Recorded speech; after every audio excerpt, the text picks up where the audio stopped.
ওয়াজান্নুন।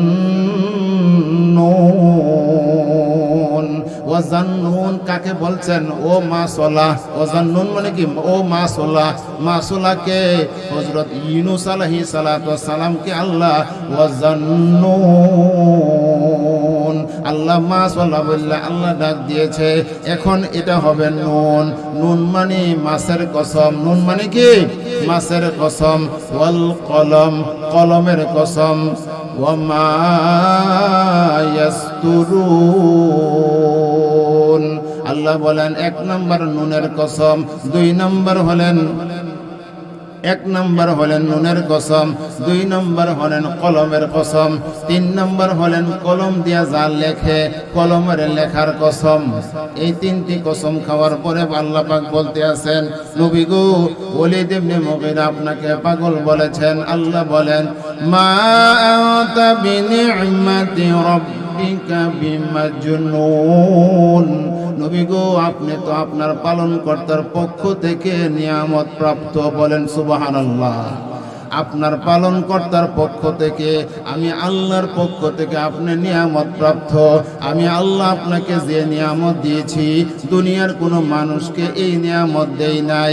এর মধ্যে 1 নম্বর হলেন আমার নবীকে আল্লাহ এমন নিয়ামত দিয়েছেন, আমার নবীর চাইতে সুন্দর মানুষ এই পৃথিবীর মধ্যে আল্লাহ সৃষ্টি করে নাই। আল্লাহ পাক রব্বুল আলামিন আমাদের নবীজিকে নিয়ামত দিয়েছেন। এ নবী আপনি তো আমি আল্লাহর পক্ষ থেকে নিয়ামত প্রাপ্ত। বিমাজনুন, নবী গো আমি আল্লাহ ঘোষণা দিলাম আপনি পাগল না। জোরে বলেন সুবহানাল্লাহ। ওলীদ ইবনে মুগীরা বলছেন পাগল, আর আমাদের আল্লাহ রাব্বুল আলামিন বলেন আপনি পাগল না, আপনি হলেন আমি আল্লাহর পক্ষ থেকে নিয়ামত প্রাপ্ত। তারপরে আয়াতে আল্লাহ পাক বলেন, দ্বিতীয় আয়াতে দ্বিতীয় প্রশংসা আল্লাহ ডাকদা বলেন, ওয়া ইন্না লাকা লাআজরা গায়রা মামনুন। নবী গো আমি আল্লাহর পক্ষ থেকে আপনি পুরস্কার প্রাপ্ত।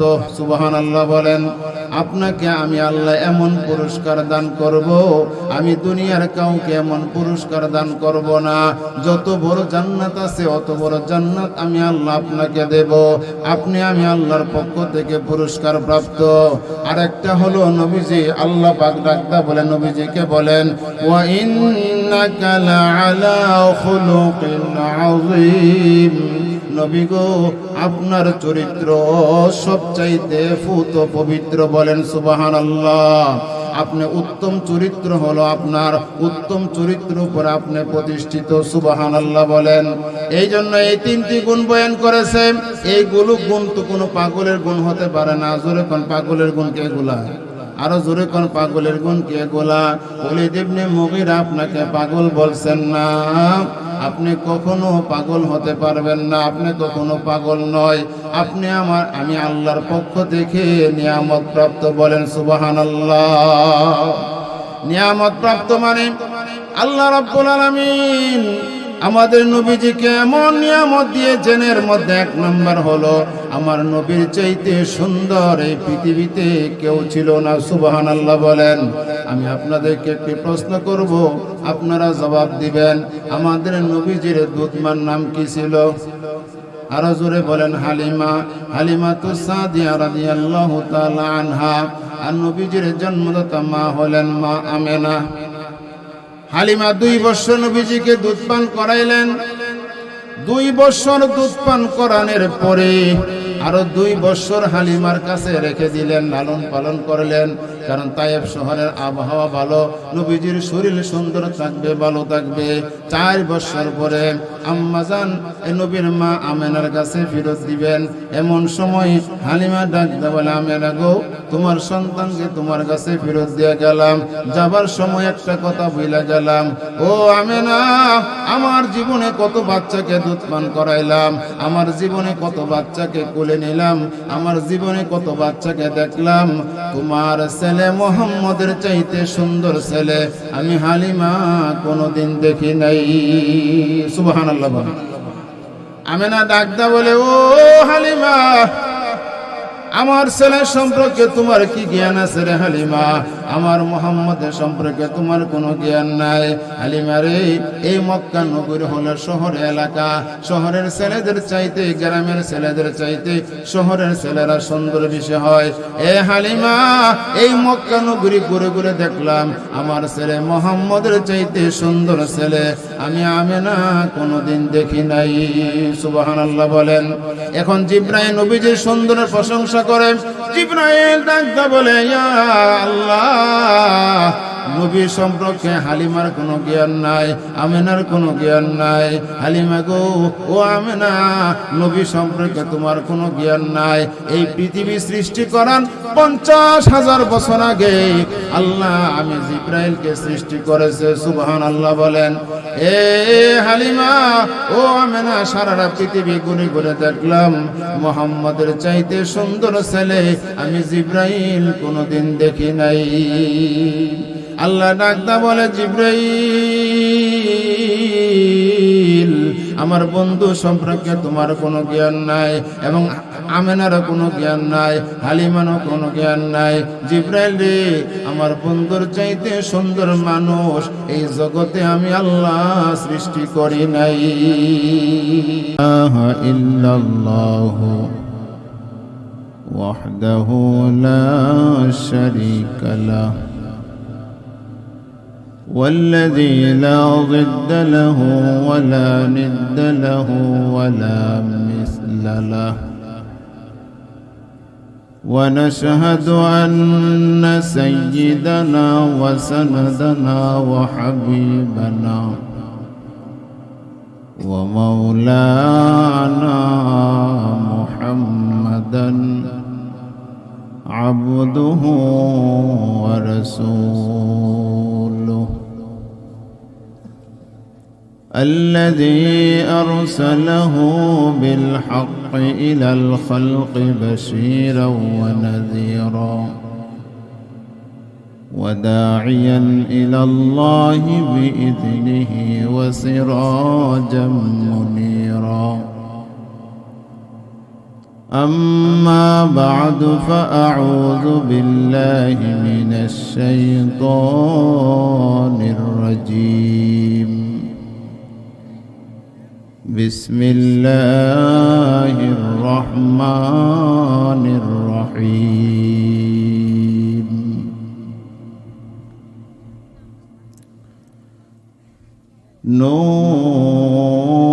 نون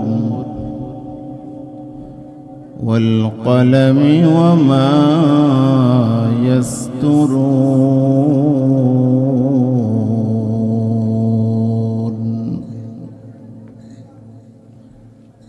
ما أنت بنعمة ربك بمجنون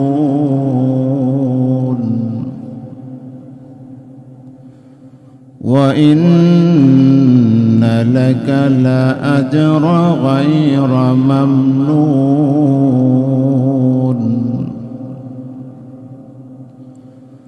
وإنك لعلى خلق عظيم. فستبصر ويبصرون بأيكم المفتون.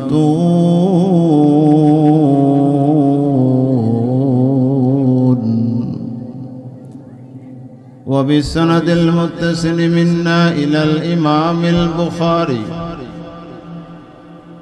قال حدثنا مكي بن إبراهيم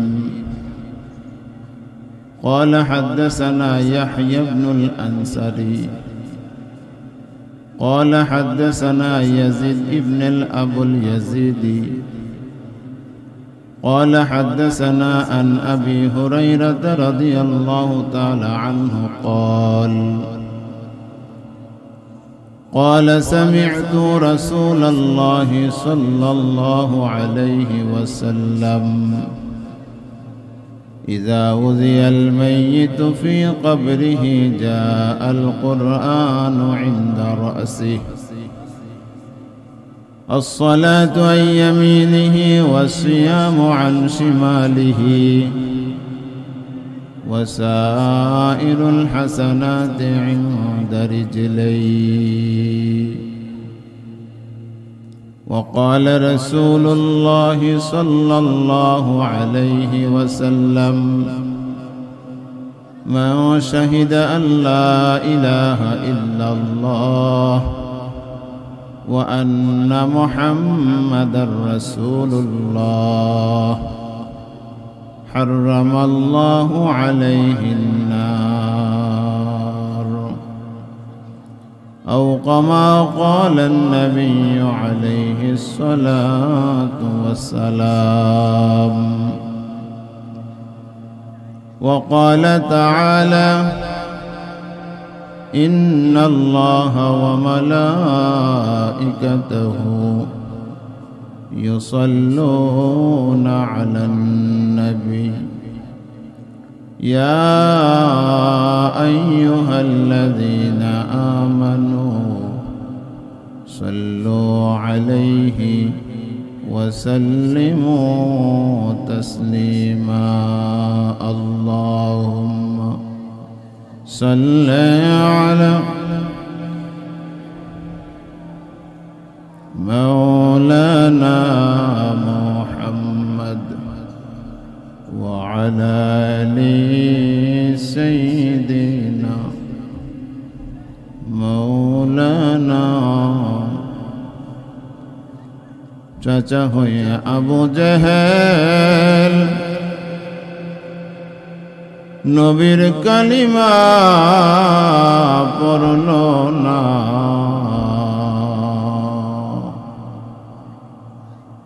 দুজাহানের বাদশাহ নবী আবু জেহেল চিনল না। আল্লাহুম্মা সাল্লি আলা মোহাব্বত জবান খুলে مولانا محمد وعلى آل سيدنا مولانا। কবে জানি আকাশের বাই এই বাড়ি ঘর ছাড়িতে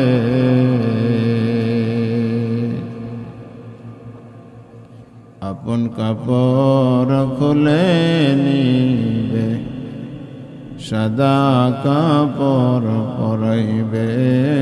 আল্লাহুম্মা সাল্লি আলা সাইয়্যিদিনা মাওলানা মুহাম্মদ ওয়া আলা আলি সাইয়্যিদিনা মাওলানা মুহাম্মদ। লা ইলাহা ইল্লাল্লাহ লা ইলাহা ইল্লাল্লাহ।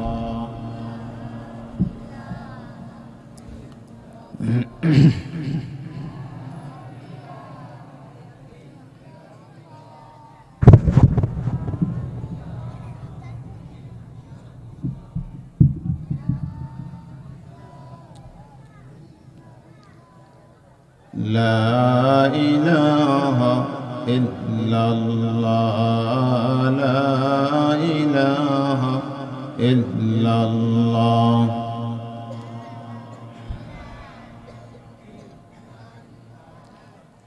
لا إله إلا الله محمد رسول الله সাল্লাল্লাহু আলাইহি ওয়াসাল্লাম। সামনের জায়গাগুলি পূরণ করে বসেন, মহব্বতে সকলে সামনের জায়গাগুলি পূরণ করে বসেন, ফাঁকা জায়গাগুলি বন্ধ করেন। নিজের বাড়ি না সাজাইয়া পরের বাড়ি সাজাইলা, নিজের বাড়ি না সাজাইয়া পরের বাড়ি সাজাইলা খেলাই খেলাই শেষ হইল তোমার হায়াতের বেলা খেলাই খেলাই শেষ হইল তোমার হায়াতের বেলা নিজের বাড়ি না সাজাইয়া পরের বাড়ি সাজাইলা নিজের বাড়ি না সাজাইয়া পরের বাড়ি সাজাইলা খেলাই খেলাই শেষ হইল তোমার হায়াতের বেলা যাদের করছ এত আদর তারাই তোমার করবে কবর যাদের করছ এত আদর তারাই তোমার করবে কবর আর লইবে না কোনো খবর থাকবে তুমি একলা আর লইবে না কোনো খবর থাকবে তুমি একলা খেলাই খেলাই শেষ হইল তোমার হায়াতের বেলা খেলাই খেলাই শেষ হইল তোমার হায়াতের বেলা পরের বাড়ি জারো দিয়া রাখছ পরিষ্কার করিয়া পরের বাড়ি জারো দিয়া রাখছ পরিষ্কার করিয়া নিজের বাড়ি ময়লা বলা একদিন জারো না দিলা নিজের বাড়ি ময়লা বলা একদিন জারো না দিলা খেলাই খেলাই শেষ হইল তোমার হায়াতের বেলা খেলাই খেলাই শেষ হইল তোমার হায়াতের বেলা তোমার বাড়ির নিজের ঘরে বাস করে পোকামা করে তোমার বাড়ির নিজের ঘরে বাস করে পোকামা করে রাখবে তোমায় তার ভিতরে নাই দরজা জানালা রাখবে তোমায় তার ভিতরে নাই দরজা জানালা খেলাই খেলাই শেষ হইল তোমার হায়াতের বেলা ওগো আমার আল্লাহ তাআলা তোমার গোলামের সাদুল্লাহ ওগো আমার আল্লাহ তাআলা তোমার গোলামের সাদুল্লাহ করুণা করিও তুমি কবর কইরো উজালা করুণা করিও তুমি কবর কইরো উজালা খেলাই খেলাই শেষ হইল তোমার হায়াতের বেলা ঠিক নেই নিজের বাড়ি না সাজাইয়া পরের বাড়ি সাজাইলা নিজের বাড়ি না সাজাইয়া পরের বাড়ি সাজাইলা খেলাই খেলাই শেষ হইল আমার হায়াতের বেলা খেলাই খেলাই শেষ হইল তোমার হায়াতের বেলা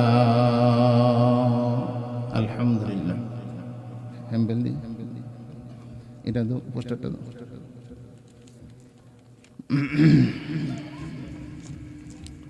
আলহামদুলিল্লাহ উরখুলিয়া আলগা পাড়া বাইতুল মামুর জামে মসজিদের উদ্যোগে আয়োজিত ৪র্থ বার্ষিক ওয়াজ ও দোয়ার মাহফিলের মহামান্য ব্যক্তিত্ব আজকের মাহফিলের সম্মানিত সভাপতি হাফেজ মাওলানা মুফতি মঈনুদ্দিন শাহ মাহমুদী সাহেব আজকের মাহফিলের সহসভাপতি জনাব আব্দুল করিম তালুকদার সাহেব আজকের মাহফিলের আরেকজন সহসভাপতি আছেন জনাব মোহাম্মদ ইদ্দিস ব্যাপারী সাহেব আমার আগে যিনি বয়ান করেছেন আমার অত্যন্ত আদরের বন্ধুবর আলহাজ হযরত মাওলানা মুহসিনুল করিম হারুনি সাহেব আজকের মাহফিলের প্রধান মেহমান হযরত মাওলানা মুফতি সাজিদ বিন নূর সাহেব আমন্ত্রিত উলামায়ে কেরাম অনেকে আছেন আমার সম্মুখে বসে আছেন ইসলাম দরদি মুসলমান ভাইয়েরা স্কুল কলেজ মাদ্রাসা পড়ুয়া আমার অত্যন্ত আদরের ছাত্র ভাইয়েরা পর্দার অন্তরালে অবস্থানরত আমার অবলা সবলা সম্মানিতা নেককার মা ও বোনেরা মহান আল্লাহ পাকের দরবারে শুকরিয়া জানাই যে আল্লাহ আমাদেরকে আজকের মাহফিলে আসার বসার তৌফিক দান করেছেন। আমরা সকলেই অন্তঃকরণ থেকে কালিমাতুশ শুকর আদায় করি আলহামদুলিল্লাহ। হাদিস শরীফের মধ্যে আছে, আমাদের নবীজি বলেন, আফজালু যিকরি লা ইলাহা ইল্লাল্লাহ, আফজালু দুআই আলহামদুলিল্লাহ। আমাদের নবীজি বলেন, উম্মত, উত্তম জিকির হলো লা ইলাহা ইল্লাল্লাহ, উত্তম দোয়া হলো আলহামদুলিল্লাহ।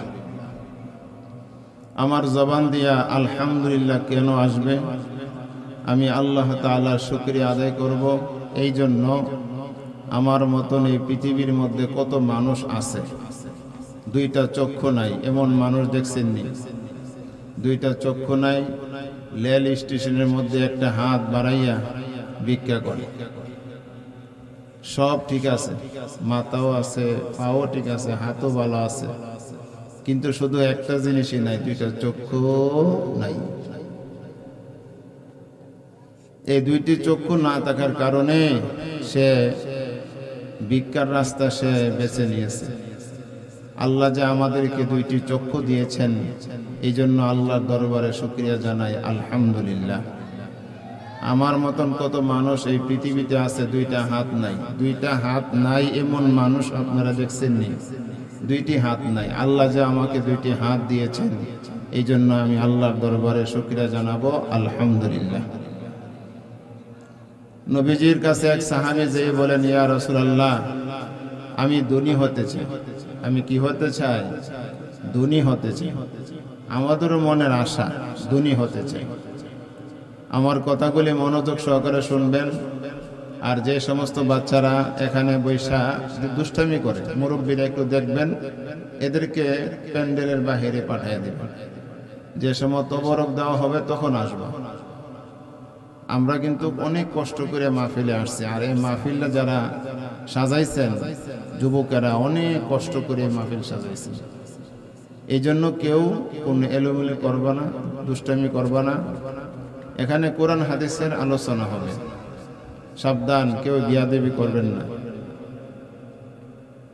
আমি যেন বাহির দেশে যাই বলতে পারি, অন্য গ্রামে যাই বলতে পারি, উরখুলিয়ার মানুষ, উরখিলিয়ার ছেলেরা অনেক নম্রভদ্র। এই জন্য গার্জিয়ানদেরকে বলবো, আপনাদের বাচ্চাদেরকে আপনারা গুছায় রাখবেন। এই বাচ্চাগুলি সব জায়গার মধ্যে ডিস্টার্ব করে, মসজিদের মধ্যে ডিস্টার্ব করে। যে সমস্ত যুবকেরা রাস্তার মধ্যে দাঁড়ায় আছেন, আপনারা কতক্ষণ দাঁড়ায় থাকতে পারবেন? মানুষের সাপ খেলা দেখে দাঁড়ায় দাঁড়ায়, মাহফিল কি দাঁড়ায় দাঁড়ায় শুনে? বসে যান, এই ফাঁকাগুলি জায়গা দেখে দেখে বসে যান। আমি আজকে আপনাদের সামনে কোরআন শরীফের 68 নম্বর সূরা, জোরে কোন কয় নম্বর সূরা? 68 নম্বর সূরা, 29 পারার মধ্যে সূরাতুল মুলক এর পরের সূরা। সূরাটির নাম হলো সূরাতুল কলম। নাম কি বলেন তো? সূরাতুল কলম। এই সূরাতুল কলমের প্রথম দিক থেকে আমি কিছু আয়াতে কারিমা তেলাওয়াত করেছি। এই আয়াতের ব্যাখ্যা, বিশ্লেষণ, তাফসীর বুঝতে গেলে মক্কা নগরীর এক কুখ্যাত কাফেরের কথা আপনারা আগে বুঝতে হবে। এই যে আমার কানের মধ্যে আওয়াজগুলি আসতেছে, আমার তো ভালো লাগতেছে না। এত যুবকগুলি কোথায়? তারা কোথায়? এখানে বসে যে কথা বলে কেন?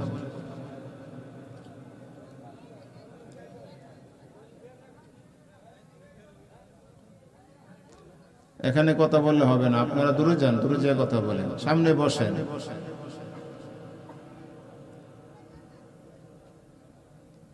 ভাই অনুরোধ, আমারে ডিস্টার্ব করবেন না।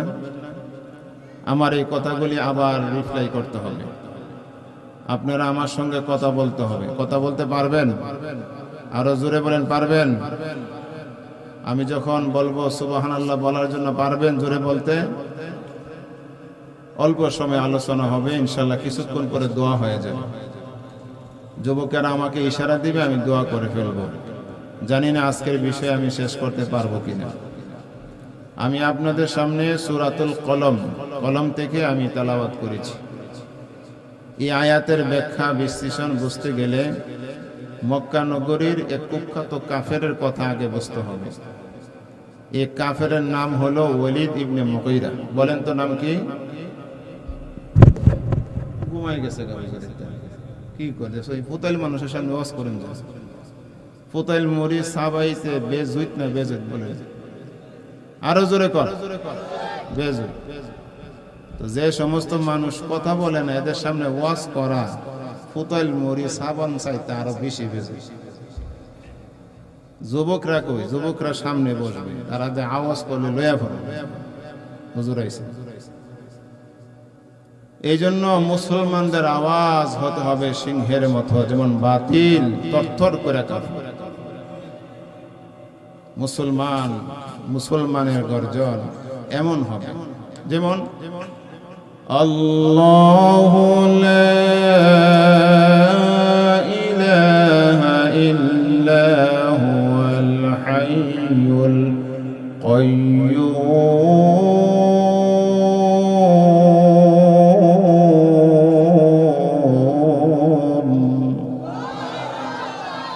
আল্লাহকে আল্লাহ হলো হাইয়ুম কাইয়্যুম। আল্লাহর পরিচয় আছে আরেকটা, লা তাখুযুহু সিনাতুন ওয়ালা নাওম।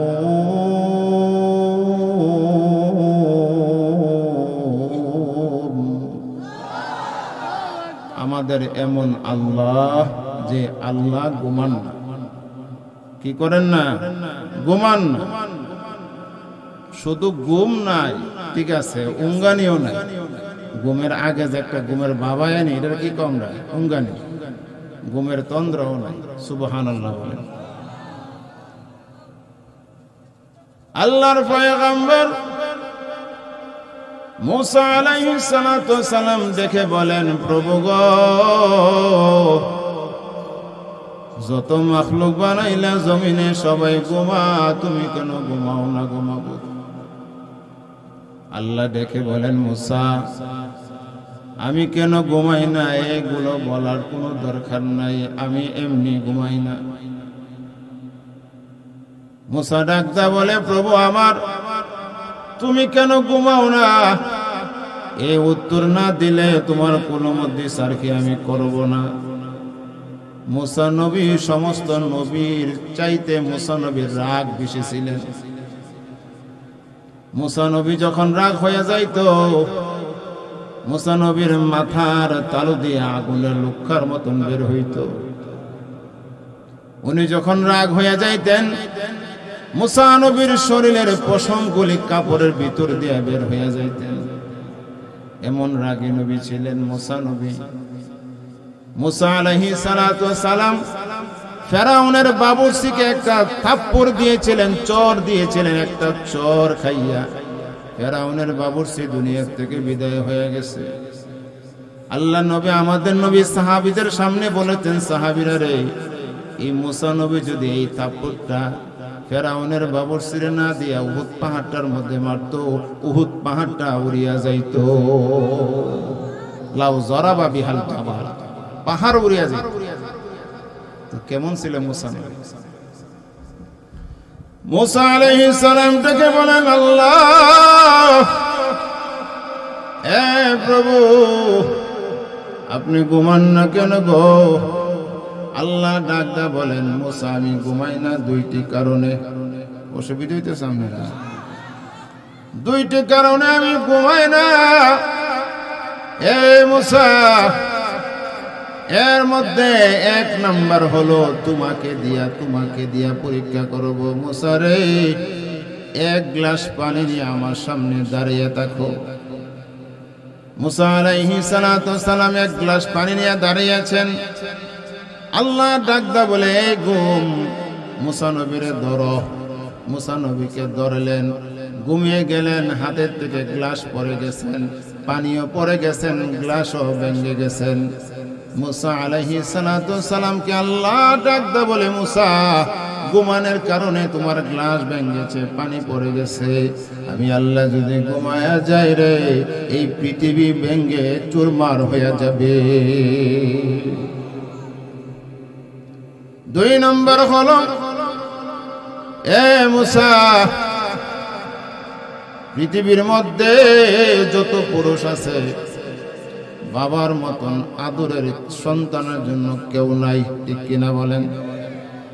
পৃথিবীর মধ্যে যত মহিলা আছে মায়ের মতন আদরের মহিলা এই জগতে আর নাই। এ মুসা, বাবা সন্তানকে হুকুম দিল, বাবা সন্তানকে হুকুম দিলেন, জি ভাই ফাঁকা জায়গাটি বন্ধ করেন, এই বারবার ডিস্টার্ব করলে তো হবে না। সামনের জায়গাগুলি আপনার আগে থেকেই মানে বেষ্টন করে ফেলেন, আপনারা পূরণ করে ফেলেন, যেমন পিছনের লোকগুলি বসতে পারে। এই যে আসেন আসেন ভাই, একটু সামনে আসেন। লা ইলাহা ইল্লাল্লাহ, সামনে আসেন। আরে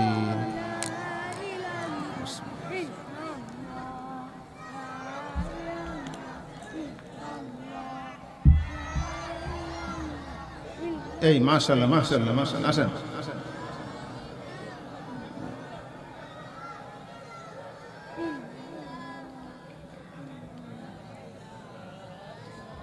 লা ইলাহা ইল্লাল্লাহু মুহাম্মাদুর রাসূলুল্লাহ সাল্লাল্লাহু আলাইহি ওয়াসাল্লাম। ভাই এদিকে খেয়াল রাখেন। বাবা ছেলেরে বলছে, ছেলে কালু, আমি ব্রাহ্মণবাড়িয়া যাইতেছি, তোমারে কিছু কাজ দিয়া যাই। গরুরে খানা দিবা, গরুরে খানা দে কি দে? ঘাস দে। ছাগললে ফাতা দিবা, দোকানে খাবার নিবা, ওই ক্ষেতের আইলটা ঠিক করবা। বাপে সন্তানকে এই হুকুম দিতে পারে কি পারে না? বাবা এই হুকুম দিয়া চলে গেছে ব্রাহ্মণবাড়িয়া, আর এ কালু চশমা লাগাইয়া, গোগেস লাগাইয়া, গজব লাগাইয়া, ফুল ফ্যান লাগাইয়া এ চলে গেছে নবীনগর। বাপের কথা মানছে না ছাড়ছে? বাপে বামরে তাইয়া দেখে চারটা কাজের একটা কাজও করলো না। এখন আপনারা জবাব দেন, বাপ তার প্রতি খুশি না বেজার? আরো জোরে বলেন। মনে মনে ভাবতেছে আজকে হে আয়ুক, হে বাইর থাকবো, নইলে আমি তা। বাপে অনেক রাগ হয়ে গেছে, কিন্তু কালো জানে যে বাপের দিছে, বাইর গেলে ঠ্যাং ভেঙে দিবে, কিন্তু বাড়িতে আসে না, বাড়িতে আসে না, বাড়িতে আসে না। অপেক্ষা করতেছে বাপ কোন সময় ঘুমাইব। বাপ তো ঘুমাইয়া গেছে। গভীর রাতে কালো দরজার মধ্যে আসিয়া আস্তে করে ডাক দিছে। কারে ডাক দিছে বলেন? মা রে ডাক দিছে। জানে মা ঘুমাইত না। সন্তান ডাক দা বলে, মা আমার বিশ্বাস গো মা, দুনিয়ার সবাই ঘুমাইতে পারে গো মা, তুমি ঘুমাইতে পারো না। মা গো, বাইরে ঠান্ডা সহ্য করতে পারতেছি না, পেটের ক্ষুধাও সহ্য করতে পারতেছি না। মা গো, দরজা খুলো। দুনিয়ার সবাই আমাকে বলতে পারে, তুমি বলতে পারো না। সবাই ঘুমাইলেও তুমি ঘুমাইতে পারো না। মা তখন দরজা খুলে দুইটা হাত বাড়ায় দেয়, রে বাবাই, ঘরের সবাই ঘুমায় গেছে, আমি তোর মা গর্ভধারণী এখনো তোর জন্য ঘুমাই না। আল্লাহ ডাক দেয় বলে, মুসা, মা যদি সন্তানের জন্য ঘুমাইতে না পারে, আমি ওই মার চাইতে কোটি কোটি গুণ বেশি আমার মায়া মহব্বত। এত মহব্বত লইয়া রে আমি রহমান হইয়া রাহিম হইয়া আমি যদি ঘুমিয়ে যাই, গভীর রাত্রে যদি আমার কোনো বান্দা পেটের ক্ষুধার মধ্যে পড়িয়া পেট ব্যথা উঠা গেছে, ডেলিভারির সমস্যা হয়ে গেছে, মাথা ব্যথা হয়ে গেছে, গভীর রাত্রে যদি আমার বান্দা আল্লাহ আল্লাহ বললে আমারে ডাক দেয়, বল রে, আমি যদি ঘুমিয়ে যাই আমার বান্দা বান্দির ডাকের সাড়া কে দিবে? আমার বান্দা বান্দির ডাকের জবাব দেওয়ার জন্য আমি আল্লাহ একটা মিনিটও ঘুমাইতে পারি না। লা তাখুযুহু সিনাতুন ওয়ালা নাওম।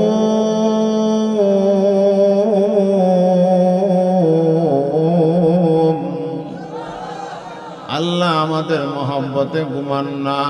আমরা কি পারি না? যুবকেরা কি পারবেন না? আর মাত্র 1 ঘন্টা আল্লাহর জন্য সজাগ থাকতে পারবেন কি পারবেন না?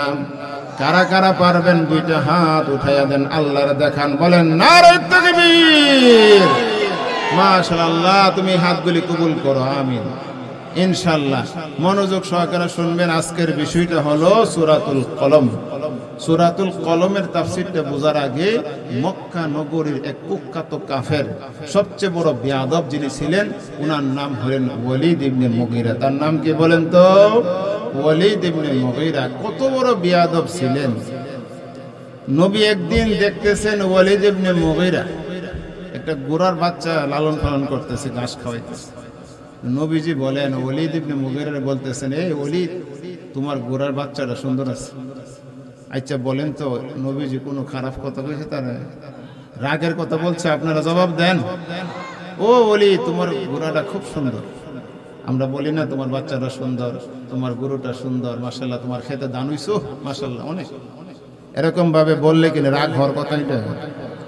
তখন ওয়ালিদ ইবনে মুগীরা কত বড় বেয়াদব, সে বলেন, মুহাম্মদ, এই ঘোড়াটা পালতেছি, ঘোড়াটা বড় হইব, বড় হইলে এই ঘোড়ার উপরে সাওয়ার হইয়া আমি তোমারে হত্যা করব। বলেন নাউযুবিল্লাহ।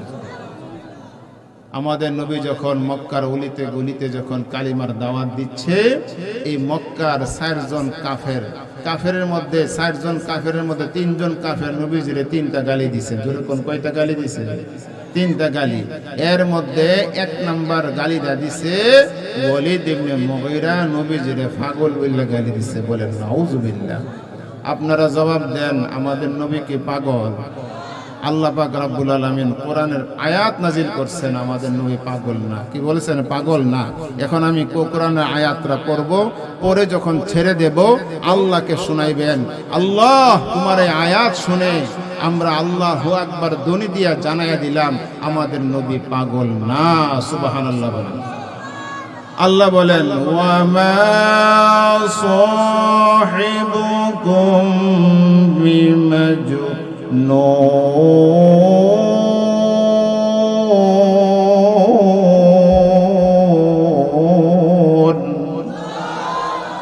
আল্লাহ ডাকতে বলেন, সাহাবীরা রে, তোমাদের সাথে মুহাম্মদ পাগল না। সুবহানাল্লাহ। ওয়ালিদ ইবনে মুগীরা প্রথম গালিটা দিছে পাগল বলে, কিন্তু অন্য কাফেররা এটার কোনো প্রতিবাদ করে নাই। 40টি বছর যে মুহাম্মদকে আমরা আল আমিন বলে ডাকছি, বিশ্বাস্ত সত্যবাদী সাদেক বলে ডাকছি, তারে পাগল কইছে ওয়ালিদ ইবনে মুগীরা। আবু জেহেল কোনো প্রতিবাদ করে নাই, অন্য কাফেররা কোনো প্রতিবাদ করে নাই। আর আবু জেহেল নবীজির গালি দিছে জাদুঘর বলে। জাদুঘর, বলেন নাউযুবিল্লাহ। জাদুঘর বলে গালি দিছে নবীজির। আরেক কাফের গালি দিছে নবীজি শায়ের, নবীজি কি কবি বলছে।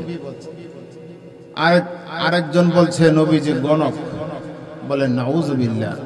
এই গালি কিন্তু বর্তমান এখনো আছে, এখনো এই গালিগুলি আছে।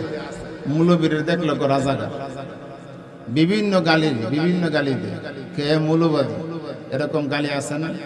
নবীরে গালি দিছে, আমরা দিবই। দাঁড়িয়া টুপি স্বাধীনতা বিরোধী, এই কইছে একটা কথা। নাউযুবিল্লাহ বলেন। এই জন্য ভাই, চক্ষু খুলে দেখেন দেশ প্রেমিককে, আবার দেশের বিরুদ্ধে কাজ করে কি। সারা পৃথিবীতে একটা নজির দেখান, একজন প্রধানমন্ত্রীর সঙ্গে ওনার যত এমপি আছে পলায়া গেছে একটা দেশের মধ্যে। দেখান কোন একটা দেশের মধ্যে এরকম হয়েছে কিনা। কেমন অপরাধ করলে প্রধানমন্ত্রীর সঙ্গে সমস্ত এমপি মন্ত্রীরা বেঁকে গেছে, ঠিক কিনা বলেন? আর আমরা দেখছি তো, এই যে উলামায়ে কেরামকে যখন জেলখানা থেকে যখন আদালতে নিয়ে যাইত, আপনারা দেখছেন কিনা জানি না।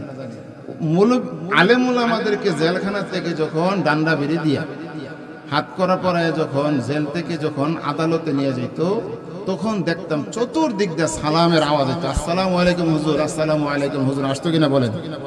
আর এদের মন্ত্রীরা যারা ধরা পড়ছে, এদেরকে সালাম দেবে দূরের কথা, ফসা ডিম কপালো মার, ঠিক কিনা বলেন? মাথা নত করে যা, আর উলামায়ে কেরাম মাথা উঁচু করে যাইত। মাথা নত করে তারা যায়, আসা যাওয়া করে, তারা মনে মনে ভাবে এমন এমপি মন্ত্রী হওয়ার চাইতে জনগণ টাকাটাই ভালো আছে, ঠিক কিনা বলে। এই জন্য ওয়ালিদ ইবনে মুগীরা নবীরে যখন গালি দিছেন পাগল বলে, বলেন তো মনের মধ্যে কষ্ট আসে কিনা? এই যে সৌদি আরবের মধ্যে এখনো দুইটা গালি দিলে রাগ হয়ে যায় মানুষ। দুইটা গালি দিলে সহ্য করতে পারে না। একটা হইলো পাগল আর একটা হইলো গোলাম। একটা হইলো কি পাগল আর একটা হইলো গোলাম। এই গোলাম গালিটা দিলে আর উস্তা হয়। যেমন প্রেসিডেন্ট যখন হয়েছেন উমর রাদিয়াল্লাহু তাআলা আনহু, উমর রাদিয়াল্লাহু তাআলা আনহু ছেলের নাম হলেন আব্দুল্লাহ। বলেন নাম কি বলেন তো? আব্দুল্লাহ। আর আলী রাদিয়াল্লাহু তাআলা আনহুর ছেলের নাম হলেন হুসাইন। নাম কি বলেন তো? হুসাইন।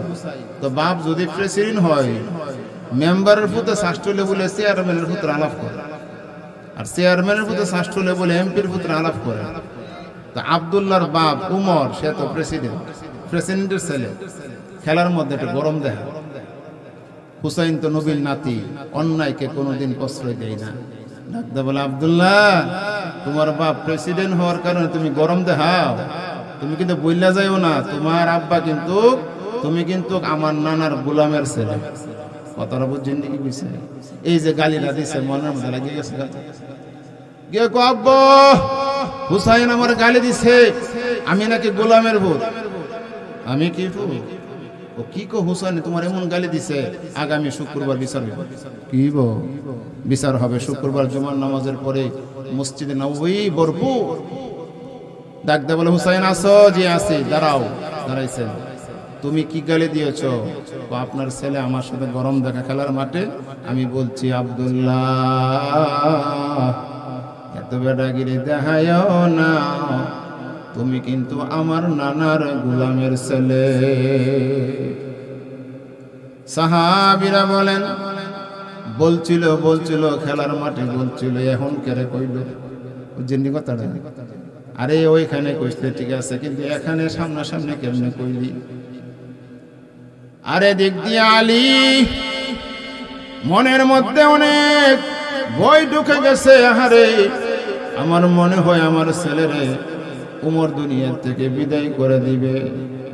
উমর ডাকদা বলেন, সাহাবীরা রে, রাস্তা খুলে দাও, রাস্তা ক্লিয়ার করো, হুসাইনকে আমার সামনে নিয়ে আসো, আমার সামনে নিয়ে আসো। হুসাইন রে, আমি যে তোমার নানার গোলাম, কিয়ামতের ময়দানে আল্লাহর সামনে বলতে পারবা না। দেখেন উমরের চোখ দিয়ে গাল বেয়ে পানি গুলো ছেড়ে দিয়ে কান্দে। সমস্ত সাহাবীরা দেখতেছেন উমরের গাল বেয়ে দাড়ি বেয়ে পানিগুলো জমিনের মধ্যে পড়তে আছে। হুসাইন রে, বিশ্বাস করি না, আমাকে তুমি লিখিয়া দাও, আমি যে তোমার নানার গোলাম ছিলাম। হুসাইন লিখে দিলেন, নিচে দিয়ে হুসাইনের সাইন সহকারে দিয়ে দিলেন। এই কাগজটা হাতে নিয়ে বলেন, সাহাবীরা রে, আমি উমর যেদিন দুনিয়া থেকে বিদায় হয়ে যাব, এই কাগজটা আমার কাফনের ভিতরে দিয়া দিবা। কিয়ামতের ময়দানে আল্লাহর আদালতে আমি এই কাগজটা আমি হাজির করে বলবো, আল্লাহ, আমি জীবনে কোনো আমল করতে পারি নাই, তোমার নবীর নাতি বলছে আমি নাকি তোমার বন্ধুর গোলাম ছিলাম, এই ওসিলা তুমি আমার মাফ করিয়া দাও। ডাক দে বলে, হুসাইন রে, বিশ্বাস করি না, আয় আমার বুকে আয়, নবীর রওজা মুবারকে চল, নবীর রওজা মুবারকে যাইয়া বলিয়া দাও আমি যে তোমার নানার গোলাম। সুবহানাল্লাহ, জোরে বলেন।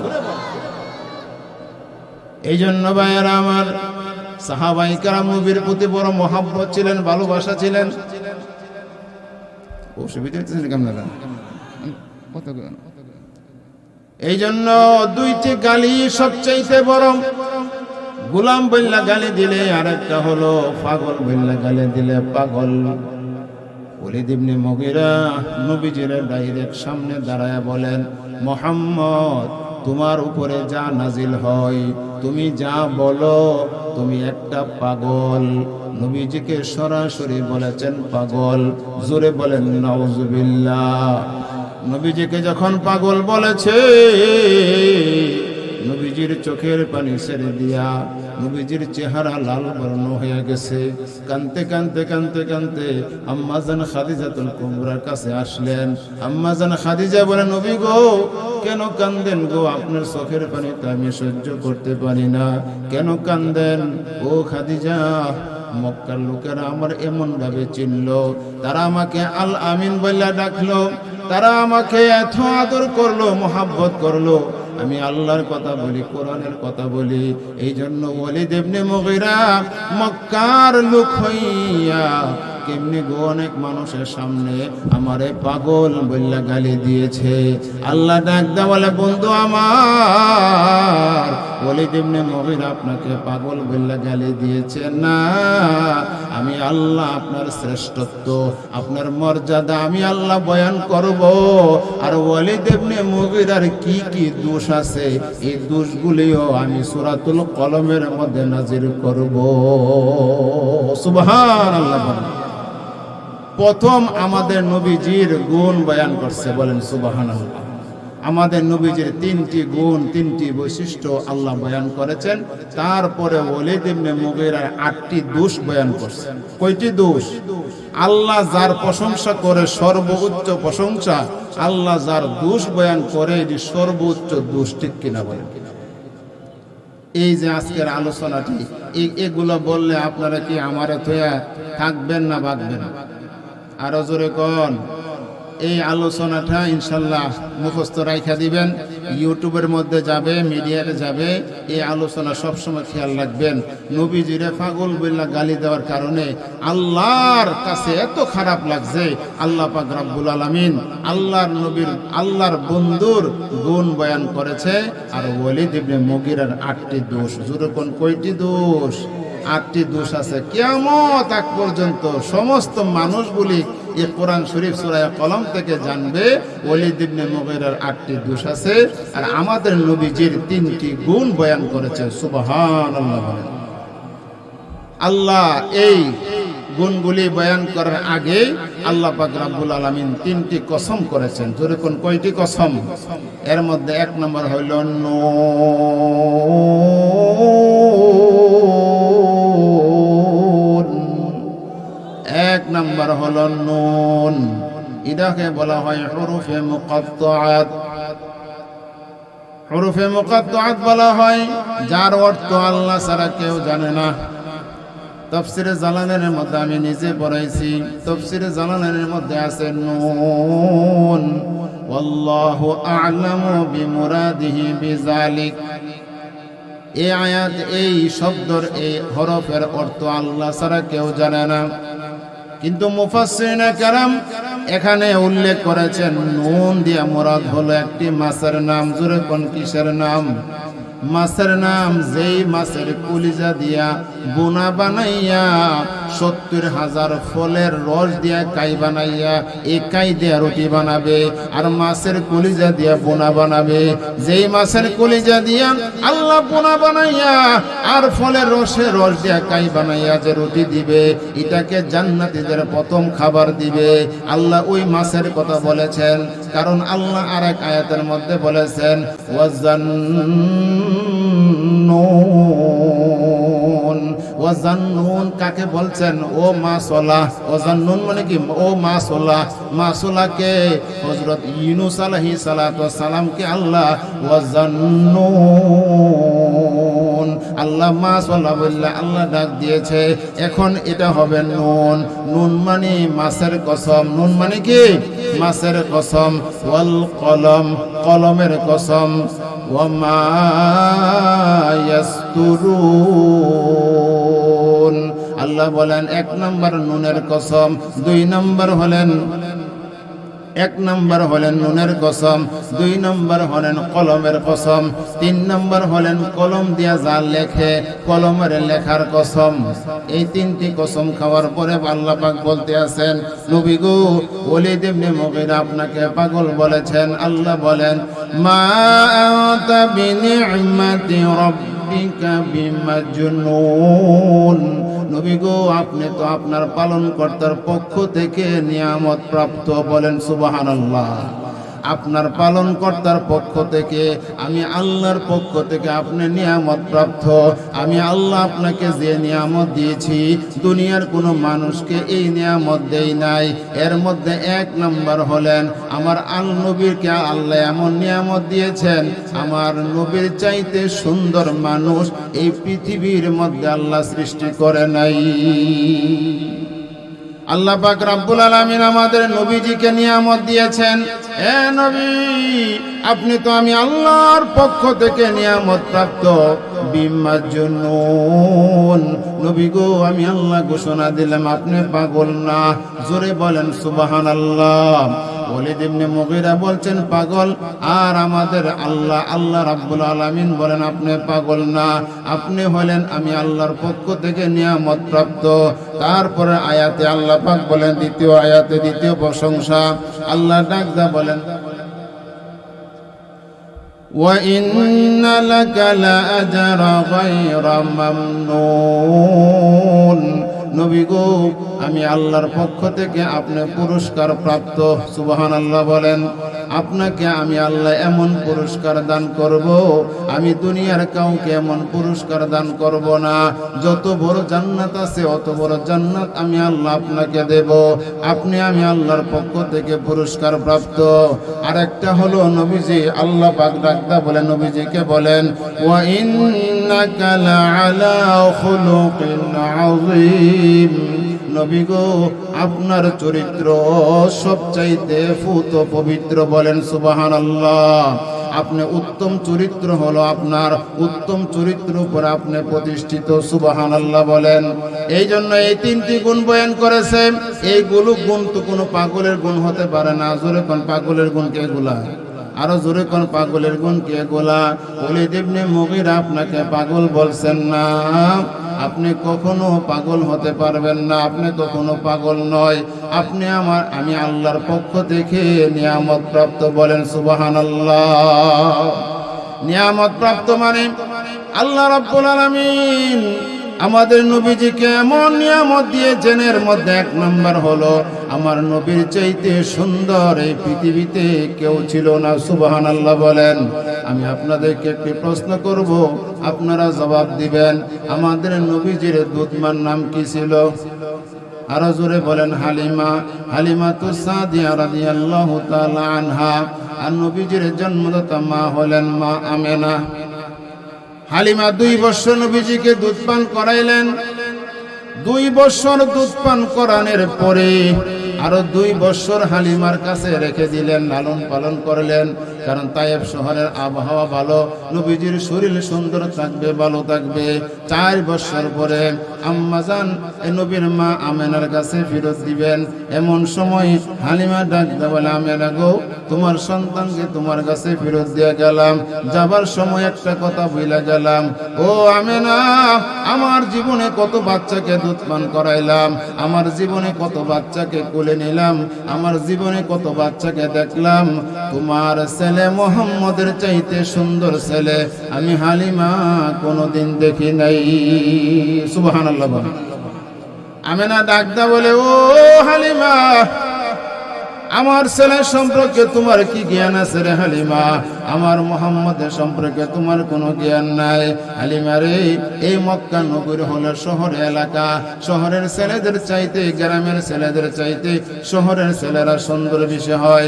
এ হালিমা, এই মক্কা নগরী ঘুরে ঘুরে দেখলাম, আমার ছেলে মুহাম্মদের চাইতে সুন্দর ছেলে আমি আমেনা কোনোদিন দেখি নাই। সুবহানাল্লাহ বলেন। এখন জিবরাইল নবীজির সুন্দরের প্রশংসা করে। জিবরাইল ডাকদা বলে, ইয়া আল্লাহ, নবী সম্পর্কে হালিমার কোনো জ্ঞান নাই, আমেনার কোনো জ্ঞান নাই। হালিমা গো, ও আমেনা, নবী সম্পর্কে তোমার কোনো জ্ঞান নাই। এই পৃথিবী সৃষ্টি করার 50,000 বছর আগে আল্লাহ আমি জিবরাইলকে সৃষ্টি করেছে। সুবহানাল্লাহ বলেন। এ হালিমা, ও আমেনা, সারা পৃথিবী ঘুরে ঘুরে দেখলাম, মুহাম্মদের চাইতে সুন্দর ছেলে আমি জিবরাইল কোনোদিন দেখি নাই। আল্লাহ ডাকদা বলে, জিবরাইল, আমার বন্ধু সম্পর্কে তোমার কোনো জ্ঞান নাই, এবং আমেনারও কোনো জ্ঞান নাই, হালিমারও কোনো জ্ঞান নাই। জিব্রাইল রে, আমার বন্ধুর চাইতে সুন্দর মানুষ এই জগতে আমি আল্লাহ সৃষ্টি করি নাই। जब हुस्न था उनका जलो अरुमा, अनवर का आलम क्या होगा। जब हुस्न था उनका जलो अरुमा, अनवर का आलम क्या होगा।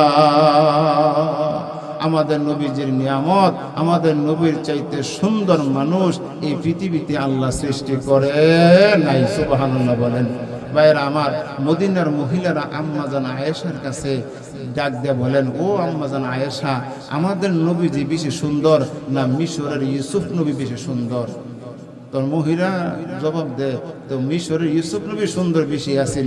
কারণ কি, ইউসুফ নবীরে দেখা সম্ভ্রান্ত পরিবারের 80 জন মহিলা তাদের হাত কেটে লিছে।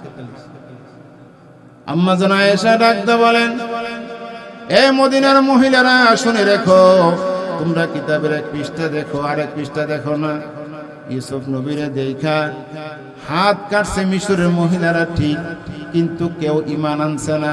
আর তোমার নবী, আমার নবী, আমাদের নবী মুহাম্মদুর রাসূলুল্লাহ সাল্লাল্লাহু আলাইহি সাল্লামকে দেখে সর্বপ্রথম ঈমান আনছে। তারপরে শুধু হাত নয়, নবীর মহব্বতে যুদ্ধের ময়দানে গলা কাটায়া দিয়েছে। এই নবীর সৌন্দর্য, নবীর সৌন্দর্য অনেক, সবচেয়ে বড় সুন্দর নবীজির সবচেয়ে বড় নিয়ামত। আরেকটি নিয়ামত হলো, আল্লাহ পাক বলেন যে আমি যে আপনাকে নিয়ামত দিয়েছি, আপনাকে আমি আল্লাহ সর্বোচ্চ বংশের জন্ম দিয়েছি। বলেন সুবহানাল্লাহ। আপনার যে বংশ জন্ম দিয়েছি কুরাইশ বংশে, এই কুরাইশ বংশের নামে আল্লাহ পাক কোরআন শরীফে একটি সূরা নাজিল করেছেন। বলেন সুবহানাল্লাহ। এই সূরার নাম হলো সূরাতুল কুরাইশ। আর এই সূরার মধ্যে আয়াতের মধ্যে লিইলাফি কুরাইশ, কুরাইশ বংশের নাম আছে। বলেন সুবহানাল্লাহ। আরেকটা হলো, নবী গো, আপনাকে আমি আল্লাহ উত্তম চরিত্র দিয়েছি, উত্তম চরিত্র। বলেন সুবহানাল্লাহ। আরেকটা হলো, নবীজিকে আল্লাহ পাক রব্বুল আলামিন এই দুনিয়াতে যত ইলম আছে, ইলমের মজবুতি আছে, আল্লাহ পাক যত জ্ঞান আছে, আমাদের নবীজিকে দিয়েছেন। বলেন সুবহানাল্লাহ। আল ওয়ালিদ ইবনে মুগীরার 8টি দোষ আল্লাহ বয়ান করছেন। ওয়ালিদ ইবনে মুগীরার 8টি দোষের মধ্যে 1 নম্বর দোষ হলো, ওয়ালিদ ইবনে মুগীরা ছিলেন মিথ্যাবাদী। ওয়ালিদ ইবনে মুগীরা কি ছিলেন? জোরে বলেন, মিথ্যাবাদী। জোরে কোন কি ছিলেন? মিথ্যাবাদী। 1 নম্বর দোষ তার হলো, সে মিথ্যাবাদী ছিল। কি ছিল বলেন তো? মিথ্যা কথা বলা। মিথ্যা কথা বলা ভালো মানুষের কাজ নাকি খারাপ মানুষের কাজ? আজকে থেকে এই ওয়াজটা বুখারী শরীফের হাদিসের মধ্যে আছে, আয়াতুল মুনাফিকিন সালাসা। মুনাফিকদের আলামত, মুনাফিকদের অভ্যাস হলো 3টি। জোরে কোন কয়টি? 3টি। 1 নম্বর ফাহাদ্দাসা কাযাবা। মুনাফিকরা যখন কথা বলে তখন মিথ্যা বলে। এই হাদিসের ব্যাখ্যার মধ্যে বলেছেন, মিথ্যা কথা বললে 3টি ক্ষতি হয়। জোরে কোন কি ক্ষতি হবে? মিথ্যা কথা বললে 3টি ক্ষতি হবে। জোরে কোন কি ক্ষতি হবে? মিথ্যা কথা বলিলে 3টি ক্ষতি হয়। এই যুবকেরা সবাই মুখস্থ রাখবেন, জীবন যাক মিথ্যা কথা বলবেন না। মিথ্যা কথা বলিলে 3টা ক্ষতি হয়। এর মধ্যে 1 নম্বর হলো, আপনার চেহারার সৌন্দর্য নষ্ট হয়ে যাবে। 1 নম্বর কি বলেন তো? আপনার চেহারার সৌন্দর্য নষ্ট হয়ে যাবে। 2 নম্বর, আপনার হায়াতের বরকত কমে যাবে। 3 নম্বর, আপনার রিজিকের বরকত কমে যাবে। জোরে বলেন নাউজুবিল্লাহ। আর মিথ্যা কথা বলবেন জীবনে? আর মিথ্যা কথা বলবেন? লুৎফুর রহমান ফরাইজ রহমতুল্লাহি আলাই, উনি কি করছেন, একদিন রাত্রিবেলা ওনার ফ্যামিলির সবাইকে নিয়ে রওনা দিয়েছেন। রাত্রিবেলা সফর করতেছেন, আর প্রতিমধ্যে ধরছে ডাকাইছে। প্রতিমধ্যে ধরছে কি? ডাকাইতে ধরছে। ডাকাইতে ধরে বলেন, হুজুর যা আছে সব দিলাম, আর মহিলাদেরকে বলেন স্বর্ণ গয়না দিত, না হলে তাদেরকে বুকরা খুইল্লা, তাদের কাপড় খুইল্লা, বুকরা খুইল্লা দেখমু স্বর্ণ কার গলার মধ্যে কত আছে। তো লুৎফুর রহমান ফরাইজ রহমতুল্লাহি আলাইহি বলেন, বাবা পর্দা ফরজ। পর্দা কি?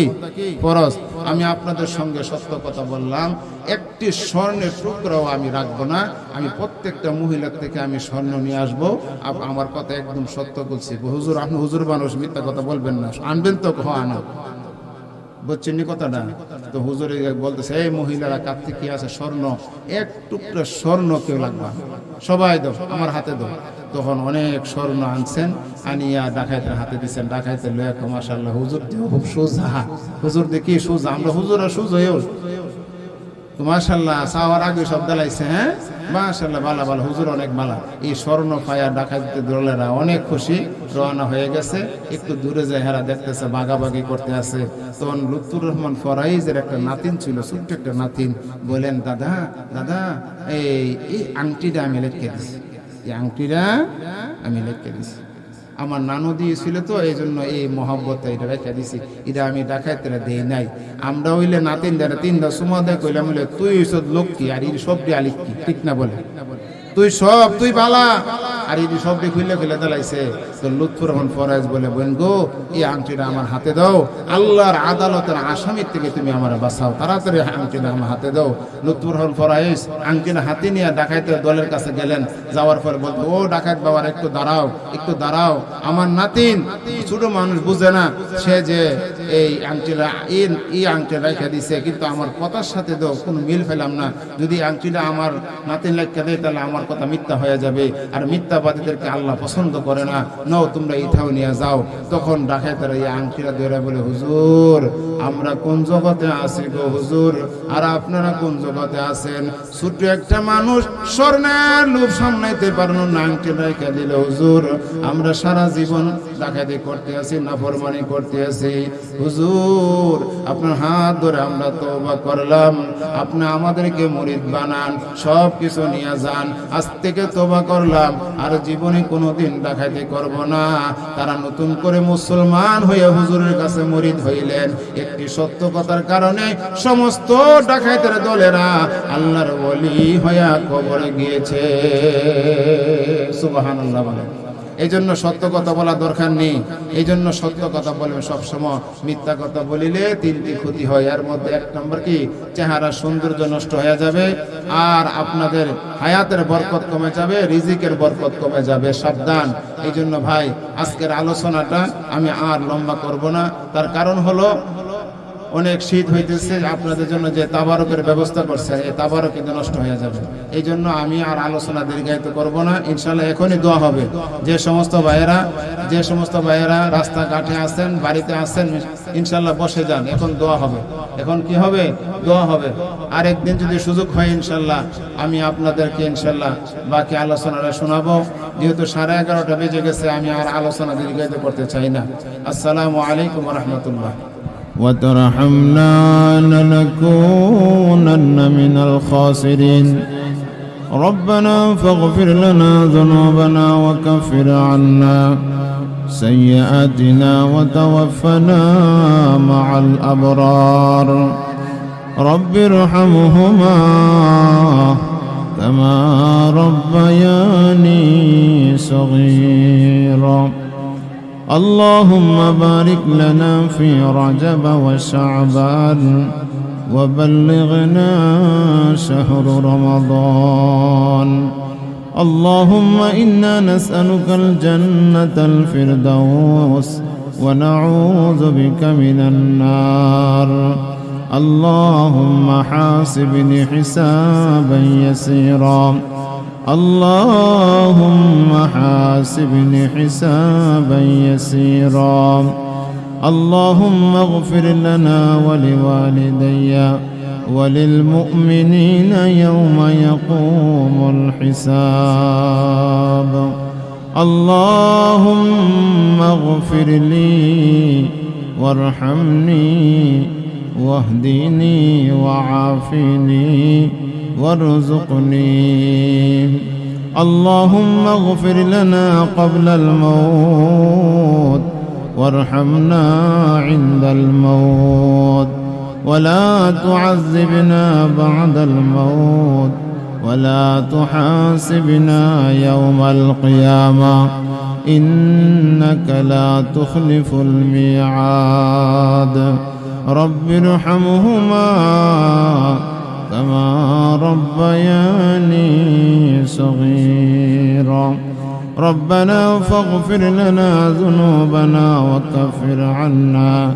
سيئاتنا وتوفنا مع الأبرار ربنا لا تزغ قلوبنا بعد إذ هديتنا وهب لنا من لدنك رحمة إنك أنت الوهاب কুরআনেতে আছে আল্লাহ তোমার নাম গফফার ক্ষমা করে দাও গো আল্লাহ বান্দা যে তোমার দূরে ফেলে দিও না আল্লাহ বান্দা যে তোমার ঘুরিয়া ঘুরিয়া আসব দরবারে তোমার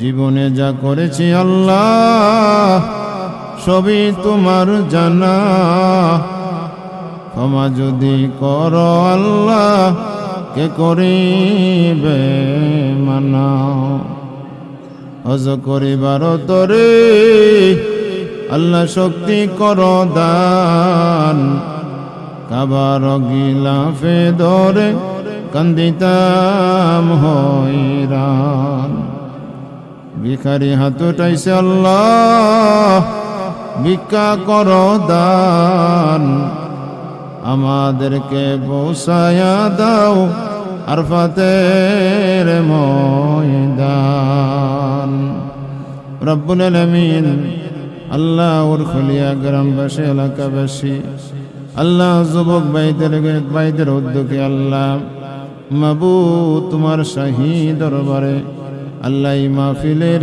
আখিরি মোনাজাতে আলেম উলামাদেরকে নিয়ে সাদাদারি ওয়ালা মুরব্বিদেরকে নিয়ে নওজন ভাইদেরকে নিয়ে নুজুলে রহমতের সময় দোয়া কবুলের সময় পবিত্র শাবান মাসে আল্লাহ তোমার শাহী দরবারে হাত উঠাইলাম রব্বুল আলামিন জানি না জীবনে আর কতদিন তোমার দরবারে এইভাবে হাত বাড়াইতে পারবো কবে জানি গো মৌতের চিঠি দিয়ে আজরাইল পাঠাইয়া দাও কবে জানি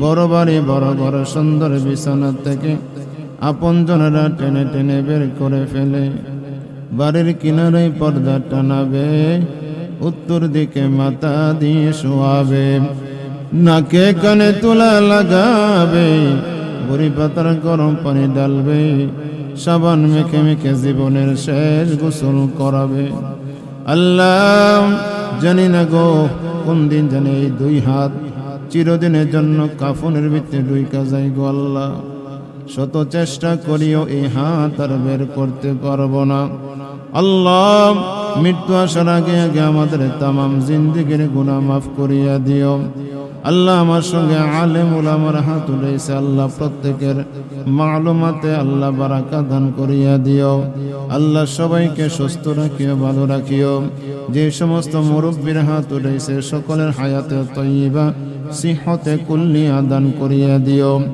আল্লাহ যে সমস্ত যুবকেরা বাবাজিরা আল্লাহ বড় কষ্ট করে এই মাহফিল সাজাইলো প্রত্যেকের প্রচেষ্টাকে কবুল করিয়া নাও বিদেশ থেকে যারা এই মাহফিলের সহযোগিতা করেছে আল্লাহ প্রত্যেকের প্রবাসী জীবনের মধ্যে সুখ শান্তি দান করো কামাই রুজির মধ্যে বরকত দান করো কর্ম জীবন শেষ করে হাসি মুখে মা বাবার কোলে ফিরাইয়া দিও আল্লাহ জামাই বাবাজি আল্লাহ মোহাম্মদ রাসেল আহমেদ আল্লাহ আমার জামাই বাবাজি আল্লাহ ওনার বন্ধু বান্ধব যারা আছে আল্লাহ আল্লাহ ওনার মুরব্বীরা যারা আছে আল্লাহ এই মাহফিল যারা সাজাইলো ইমাম সাহেব সহকারে আল্লাহ যারা এই মাহফিলের পরামর্শ দিয়েছে আল্লাহ বুদ্ধি দিয়া শ্রম দিয়া মেহনত দিয়া জায়গা দিয়া আল্লাহ যারা এই মাহফিল সাজাইলো প্রত্যেকের প্রচেষ্টাকে কবুল আর মঞ্জুর করিয়া নিও রব্বুল আলামিন এই মাহফিলকে কিয়ামতের ময়দান নাজাতের উসিলা বানাইয়া দিও আজকের মাহফিলের উসিলায় আল্লাহ উরখলিয়া গুরুস্থানে যে সমস্ত মুরব্বীরা শুয়ে আছে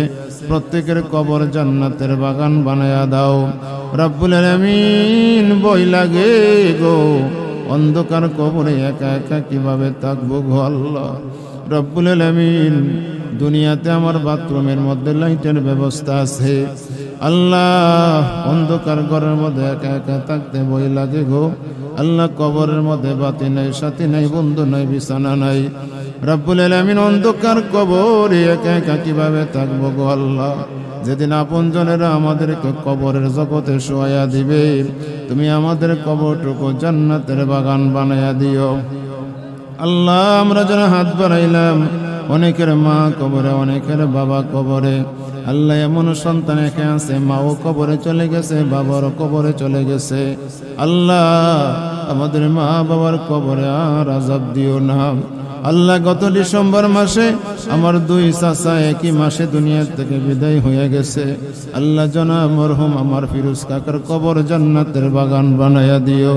আল্লাহ, দাওয়াত ও তাবলীগে যাইয়া আল্লাহ এক ছেলের জন্য গিয়েছিলেন। আল্লাহ, আমার আরেক কাকা, আল্লাহ জনাব নাসু কাকার কবর জান্নাতের বাগান বানায়া দিও।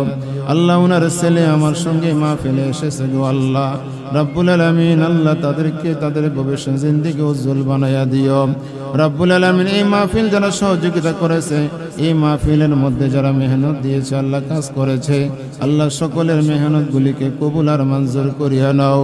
আল্লাহ, যে সমস্ত ছেলেরা আল্লাহ মহল্লা গ্রাম থেকে আমাদেরকে আগায় আনছে গো আল্লাহ, এই ছেলেদেরকে আল্লাহ তুমি মাফ করিয়া দাও। ছেলেদেরকে দিনের দাঈ হিসাবে কবুল করিও। হক্কানি উলামায়ে কেরামের সোহবতে থাকার তৌফিক দান করিও। আল্লাহ, দাওয়াত ও তাবলীগের সময় দেওয়ার তৌফিক দান করিয়া দিও রব্বুল আলামিন। সহি দিন শিকার তৌফিক দিও। সকল প্রকার বাতিল ফেরকা হইতে বাঁচাইয়া রাখিও আল্লাহ। এই গ্রামে যত মাসাজিদগুলি আছে কবুল করিয়া নাও, মাদারিসগুলিকে কবুল করিয়া নাও আল্লাহ। বাংলাদেশে যত মাদারিসে কওমি আছে আল্লাহ কবুল করিয়া নাও রব্বুল আলামিন। যত হক আল্লাহ পীরের খানকে আছে আল্লাহ তুমি কবুল করিয়া নাও। আমাদের ব্রাহ্মণবাড়িয়া যত ওলামায়ে কেরাম আছে আল্লাহ সবাইকে কবুল করিয়া নাও। আমাদের মুরব্বীরা যারা আমাদেরকে ছেড়ে চলে গেছে আল্লাহ তাদের কবর জান্নাতের সুউচ্চ মাকাম দান করিয়া দাও আল্লাহ। কিছুদিন পূর্বে আমার উস্তাদ আল্লাহ, আমাদের সকলের উস্তাদ আল্লাহ সাইয়েদনা হুজুর দুনিয়া থেকে চলে গেছে গো আল্লাহ। হুজুরের কবরকে জান্নাতের আলা মাকাম দান করিয়া দাও রব্বুল আলামিন। আমরা যারা দিনের খেদমতে আছি আল্লাহ, কিয়ামত পর্যন্ত আল্লাহ, মরণ পর্যন্ত দিনের খেদমতে লাগাই রাখিও আল্লাহ। দিনের খেদমত থাকা অবস্থায় মালাকুল মউত পাঠাইয়া দিও, হাসি মুখে কবর যাওয়ার তৌফিক দান করিয়া দিও আল্লাহ। আমাদের ছেলে মেয়ে স্ত্রী পুত্র পরিজন সবাইকে আল্লাহ তুমি সুস্থ রাখিও, ভালো রাখিও আল্লাহ। যে সমস্ত মা বোনেরা পর্দার আড়াল থেকে হাত উঠাইছে গো আল্লাহ, প্রত্যেকটা মা বোনদেরকে আবাদা সালেহা বানায়ো, জাহেদা বানায়ো, সাবেরা বানায়ো, স্বামীর খেদমত করার তৌফিক দান করিয়া দিও আল্লাহ। সকল প্রকার হারাম থেকে বাঁচায় রাখিও, হালালিয়তের জজবা দান করিয়া দিও।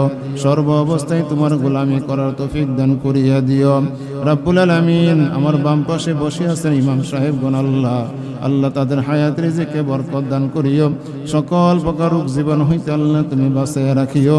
হায়াত রিজিকে ইলমে আমলে বরকত দান করিও। রব্বানা তাকাব্বাল মিন্না ইন্নাকা আনতাস সামিউল আলিম ওয়া তুব আলাইনা ইন্নাকা আনতাত তাওয়াবুর রহিম রব্বুল আলামিন। বাকি যে প্রোগ্রামগুলি আছে আল্লাহ রমজান আগ পর্যন্ত সহি সালামতে করার তৌফিক দান করিয়া দিও। শরীর স্বাস্থ্য কণ্ঠ আল্লাহ তুমি সুস্থ রাখিও রব্বুল আলামিন। কথার মধ্যে রুহানিয়ত দান করিয়া দিও, ইখলাসের সাথে কথা বলার তৌফিক দান করিয়া দিও রব্বুল আলামিন। আমাদের সবাইকে ভাই হয়ে চলতে পারে সেই তৌফিক দান করিয়া দিও আল্লাহ। উরফুলিয়া মহল্লা আল্লাহ, আশেপাশে যে গ্রামগুলি আছে আল্লাহ সকল গ্রামদেরকে আল্লাহ ঝগড়া ফাসাদ হইতে, মারামারি খানাখানি হইতে বাঁচাইয়া রাখিও। মা বোনদেরকে আবেদা সালেহা নেককার বান্দী হিসেবে কবুল আর মঞ্জুর করিও। আল্লাহুম্মা গফিরলি ওয়ারহামনি ওয়াহদিনি ওয়াআফিনি ওয়ারযুকনি ইয়া রাব্বাল আলামিন। রব্বি ইশরাহ লি সাদরি ওয়া ইয়াসসির লি আমরি واحلل عقدة من لساني يفقهوا قولي। খালেক মা লেকো আল্লাহ পাক পরওয়ার, সব কিছু করিতে পারো কুদরতে তোমার। গুনাহের কারণে আল্লাহ আমরা রে দূরে না রাখিও, সকলে বলিলে আল্লাহ তুমি না বলিও। মাছের পিছে যেমনে ঘুরে আকাশের চিল, বায়ু তোমার আমার পিছে ঘুরছে মালাকুল মউত আজরাইল।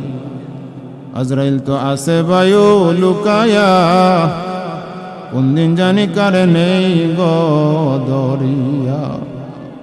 মরণ সংকট কালো কঠিন নিদান, স্ত্রী পুত্র সামনে রাইখা আজরাইলে কাইরা নিবে জান। পাড়াপড়শি বন্ধু বান্ধব আমরা রে কইরা দিব মাটি, কপাট লাগাইয়া দিবে জিন্দিগির লাগি। আল্লাহ মুনাজাত শেষ হইয়া যাবে, শেষ হওয়ার আগে তোমার দরবার একটা ফরিয়াদ জানাই। আল্লাহ আমাদেরকে বুড়া মৃত্যু দিও না গো আল্লাহ, আমাদেরকে পানিতে ডুবাইয়া মরণ দিও না, আগুনে পোড়াইয়া মরণ দিও না, ঝগড়া ফাসাদে মরণ দিও না, চোর ডাকাতে মরণ দিও না, বিদ্যুৎ কারেন্টের মধ্যে জড়াইয়া মৃত্যু দিও না, রাস্তাঘাটে অ্যাক্সিডেন্টে আল্লাহ মরণ দিও না, এমন মরণ দিও না গো যে মরণ হলে ফুসমারাম লাগে গো আল্লাহ। যেদিন মরণ দিবা আল্লাহ রমজান মাসে মরণ দিও, জুমার দিন মরণ দিও, লাইলাতুল কদর রাত্রিতে মরণ দিও, নামাজের সেজদারত অবস্থায় মালাকুল মউত আল্লাহ তুমি পাঠাইয়া দিও। তোমার নবীর সাহাবী হযরত বেলাল সেজদারত অবস্থায় আল্লাহ তোমার সঙ্গে সাক্ষাৎ করছে গো আল্লাহ। দুনিয়াতে থাকা অবস্থায় নবীর ইন্তেকালের পরে হযরত বেলাল 7 বছর দুনিয়াতে ছিল, প্রতি রাতে নবীর সঙ্গে স্বপ্নের যুগে মোলাকাত হইত। আল্লাহ তুমি আমাদেরকে এমন সময় দুনিয়াতে পাঠাইলা, তোমার বন্ধু নবী কেমন ছিল দেখার নসিব হলো না। মক্কার কাফেররা, তাইফের কাফেররা নিজ চোখে নবীজিকে দেখলো, দেখিয়ে দেখিয়ে তারা পাথর মারছে গো আল্লাহ। পাথর মেরে মেরে তোমার বন্ধুর নুরানি চেহারা মুবারকতে লাল বানাইয়া দিছে গো আল্লাহ। উম্মত হইয়া এক নজর দেখতে দেখার নসিব হলো না। তোমার দরবারে ফরিয়াদ জানাই, তোমার বন্ধুর স্বপ্নের যুগে তোমার বন্ধু নুরানি চেহারা মুবারক দেখাইয়া দিও। এমন দূরে আমাদেরকে পাঠাইছো আল্লাহ, 5,500 মাইল দূরে মক্কা মদিনা। মাবুদ গো, যারা এখনো যাইতে পারলো না, আমরা যারা গিয়েছি জীবনে বারবার যাওয়ার তৌফিক দান করো। যারা একবারও যাইতে পারলো না, শরীরে কাফনের কাপড় লাগার আগে আগে ইহরামের কাপড় লাগানোর তৌফিক দিও। তাওয়াফে বাইতুল্লাহ, জিয়ারতে মদিনা নসিব করো আল্লাহ। মক্কা মদিনা না দেখাইয়া কারো শরীরে তুমি কাফন লাগাইও না আল্লাহ। জীবনে একবার হইলে মক্কা মদিনা যাওয়ার তৌফিক দিও গো আল্লাহ। আল্লাহ আমাদের ছেলেরা ভাইয়েরা যারা বিদেশের বাড়িতে আছে আল্লাহ, ছুরিতে যারা আসছে যারা যাবে আল্লাহ, সবাইকে সুই সালামতে রাখিও আল্লাহ। বিদেশের বাড়িতে অঘটন ঘটাইয়া মা বাবার কলিজায় আগুন লাগাইও না আল্লাহ। ربنا تقبل منا إنك أنت السميع العليم وتب علينا إنك أنت التواب الرحيم। আল্লাহ মওত নিদান কালে আমাদের সকলের জবানে পড়াইয়া দিও মধুর কালিমা লা ইলাহা ইল্লাল্লাহু মুহাম্মাদুর রাসূলুল্লাহ।